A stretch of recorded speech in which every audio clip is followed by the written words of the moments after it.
When we look at a clock, we assume time flows the same for everyone. 1 second feels universal, the same here, the same everywhere.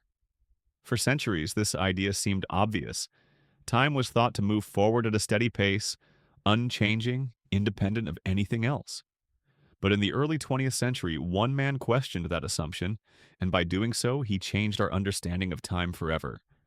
Before Albert Einstein, scientists believed time was absolute. Isaac Newton described time as something that ticked forward the same for everyone, no matter where they were or how they moved. If two clocks were perfectly synchronized, they would stay synchronized forever. It was a comforting idea. Simple. Predictable. But nature, it turned out, was not that simple. Einstein began by asking a strange question. What if time does not flow the same for everyone? What if the passage of time depends on how fast you are moving? At first, this sounds impossible. After all, we don't feel time slowing down when we run or when we drive. But Einstein realized something crucial. Our everyday experiences hide what happens at extreme speeds. Imagine standing on a train platform, watching a train rush past. Inside the train, a passenger watches a clock tick normally. To them, nothing feels different. But Einstein showed that to someone standing still on the platform, that same clock on the moving train would tick slightly slower. Both observers are correct. Time itself changes depending on motion.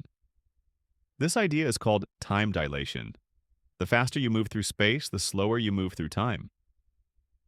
At speeds close to the speed of light, this effect becomes dramatic.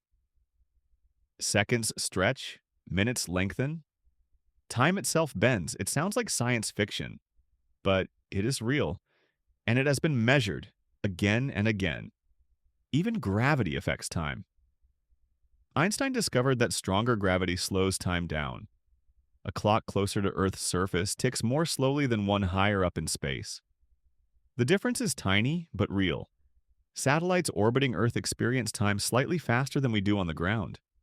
Without correcting for this, GPS systems would drift off by kilometers every day.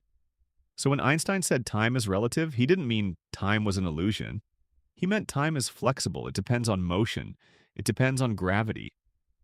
There is no single universal clock for the entire universe. Each observer carries their own version of time. Time feels constant in our daily lives, but beneath that familiar rhythm is a universe where time stretches, slows, and bends. Einstein didn't break time. He revealed what it truly is. Not absolute, but beautifully relative.